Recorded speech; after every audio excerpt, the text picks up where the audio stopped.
Stress mit den Nachbarn, Terror am Gartenzaun. Freunde, ich habe für euch heute die perfekte Lösung.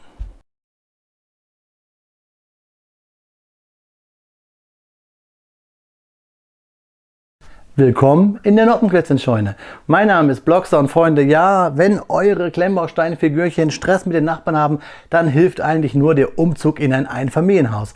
Und das ist die Lösung und die Freunde von Modbricks haben sie, nämlich das Set 18269010, das Einfamilienhaus, 323 Teile ab 6 Jahren und von meinem lieben Freund Florian in Deutschland designt. Schauen wir uns diese kleine Hütte mal an. Ich kann euch jetzt schon versprechen, sie ist nur was für Kinder, sie ist zum Spielen, sie ist hinten offen und, das war ja mal ganz wichtig, dass ich mal so ein Vorstellungsvideo zu so einem Rezensionsexemplar auch mal mache, wenn es verfügbar ist.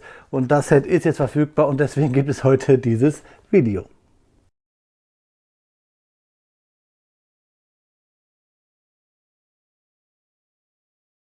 Freunde, da ist hier die Artikelnummer 18269010 von Modbricks, das Einfamilienhaus. Wir sehen hier schräge und wackelnde Buchstaben. Ich hoffe, hier wackeln keine Steine und sie können alle gut klemmen. Alles Empfehlung ab 6 Jahren. 323 Steinchen auf Englisch Pieces sind hier im Kartönchen wohl enthalten.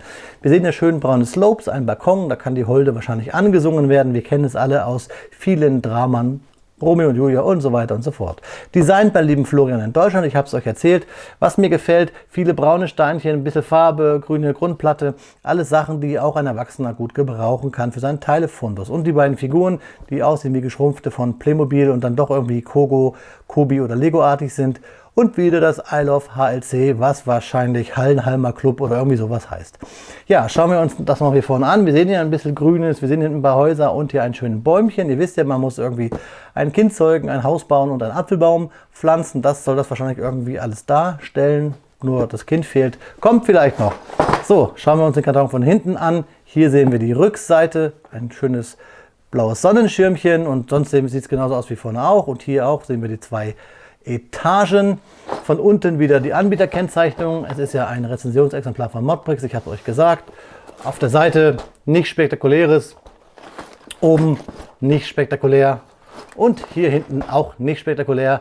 Aber viel wichtiger ist ja, schauen wir mal, wie spektakulär ist denn der Inhalt. Die Steinequalität in letzter Zeit bei Modbricks hat hier angezogen. Ups, das ist ein bisschen kleines Messer, aber kriegen wir es auch hin. Hier mit der Nagelfeile, zack. Bei Modbricks ja immer typisch wie bei chinesischen kommissionierten Sets mit Tesaband zu, zack, geklebt. So, der erste Blick ist wieder für euch.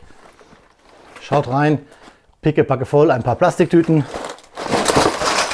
Hui, das sind ziemlich viele Plastiktüten. Da ist sogar noch eine drin. Tada! Für, Baum, Karton weg, für 300 paar zerquetschte Teile. Ich zähle die Tüten mal. 1, 2, 3, 4, 5, 6, 7, 8, 9, 10, 11 und 2 16 x 16 Plates in grün und natürlich die Anleitung, die ziemlich groß ist, klammergebunden, aber auch sehr dünn. Naja gut, klar, bei 323 Steinchen ist das nicht viel. Wir sehen, sie ist sehr groß. Alles, was wir bauen, ist rot umrandet. Die Steine, die wir brauchen, sind oben in den Bauschritten angezeigt und wir haben 10 Seiten mit 32 Bauschritten, eigentlich ja 33, wenn wir es hier so arrangieren. Ja, also das sollte eigentlich ziemlich flott gehen, sonst gibt es nicht mehr zu sagen bei der Anleitung, glaube ich. Nö, genau, außer das Pfeile auch noch mal ein bisschen zeigen, wo man was hinklemmt. Ihr kennt das von anderen chinesischen Bauanleitungen. So, aber jetzt nicht mehr so lange reden, denn die Wahrheit liegt ja hier auf dem Platz. Leute, wir klemmen das jetzt schnell. Beatbit-Zeit ist Faktenzeit. Und Freunde, heute habe ich mir mal ein paar Fakten zum Thema Wohnen in Deutschland rausgesucht. Alle Zahlen basieren auf Werten von der Webseite Statista. Die kennt ihr bestimmt. Für etwas weniger als jeden dritten Haushalt in Deutschland hat sich der Traum vom Eigenheim erfüllt. Rund 30% der rund 40 Millionen Privathaushalte besaßen Anfang des Jahres 2013 ein eigenes Einfamilienhaus. Knapp 14% der privaten Haushalte waren Besitzer einer Eigentumswohnung. Die Mehrheit der Deutschen lebt weiterhin zur Miete. Insgesamt waren dies zu Beginn des Jahres 2013 etwa 57% der Privathaushalte in Deutschland. Durchschnittlich müssen diese Haushalte etwas mehr als ein Fünftel ihrer Nettoeinkommen für die Mietzahlung brutto kalt aufbringen. Ich habe hier jetzt mal ein paar kalte statistische Werte für euch rund um das Thema Wohnen. Fangen wir an mit den Miet- und Eigentumswohnungen und die Werte. Anzahl der Wohnungen in Deutschland sind 41.446. Anzahl der Wohngebäude in Deutschland sind 18.732. Deutsche, die zur Miete wohnen, 35.780.000. Deutsche, die in einer Eigentumswohnung wohnen, 4,49 Millionen. München ist die teuerste Stadt für Eigentumswohnungen bei 5.720 Euro der Quadratmeter. Und München hat das höchste Mietniveau 174. Durchschnitt ist 100. Kommen wir nun und passend zu diesem schönen Klemmbaustein-Set von Florian zu den Einfamilienhäusern. Anzahl der Einfamilienhäuser in Deutschland 15.564. Deutsche, die in einem eigenen Haus wohnen, 28.980.000. Kaufpreis für ein Einfamilienhaus in München 1,343500 Millionen. Kaufpreis für ein Einfamilienhaus in Frankfurt-Oder 211.900 Euro. Ja, da seht ihr, wie es ist. Ich wohne in einem ähnlich günstigen Fleckchen wie München, nämlich im Speckgürtel von Stuttgart, und muss wohl noch lange Klemmbaustein-Videos machen, wobei ich verdiene an diesen Videos ist ja gar nichts. Von daher kann ich also mit Klemmbaustein nicht reich werden. Also ich muss noch lange arbeiten, dass ich mir hier in Stuttgart ein schönes Häuschen kaufen kann. Vielleicht auch so ein schönes kleines Häuschen wie hier der Florian designt hat. Nur vielleicht nicht mit hinten offen. Wobei mit meinen finanziellen Mitteln wahrscheinlich es auch nur für die Fassade zurzeit reichen würde. Freunde, ist egal. Lassen wir das. Ich wünsche euch auf jeden Fall jetzt viel Spaß beim eigentlichen Review vom Einfamilienhaus von Modbricks. Die Nummer zähle ich jetzt nicht nochmal auf, die ist mir zu lang. Ich weiß nicht, was Modbricks da immer mit diesen langen Nummern hat. Egal, viel Spaß! Freunde, da ist es fertig, unser Einfamilienhaus für roundabout 18 Euro. So viel soll es wohl kosten und das ist auch okay, mehr nicht. Denn dieses Haus hat Licht und Schatten und kommen wir erstmal zum Licht. Wir machen es mal ein bisschen abwechselnd. Wir haben hier diese schönen grünen Pflanzenteile, die wir kennen, sehr weich, halten aber stabiler. Müssen wir nicht aus dem Tray rausbrechen, wie wir es kennen bei Endor zum Beispiel. Ist hier gleich fertig, alles gut, hat auch keine großartigen Gussnasen.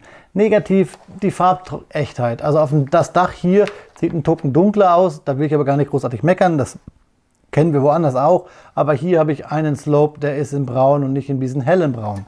Dann was Gutes wieder, das Interieur. Florian hat sich wieder viele Gedanken gemacht, hat es wieder schön gemacht. Das Bett hier unten, kleine Kommoden, Nachttische unten, diesen Flatscreen, die Sofagarnitur mit dem Glastisch. Ich glaube, ich habe es beim letzten Mal schon erwähnt, meine Eltern hatten auch so einen.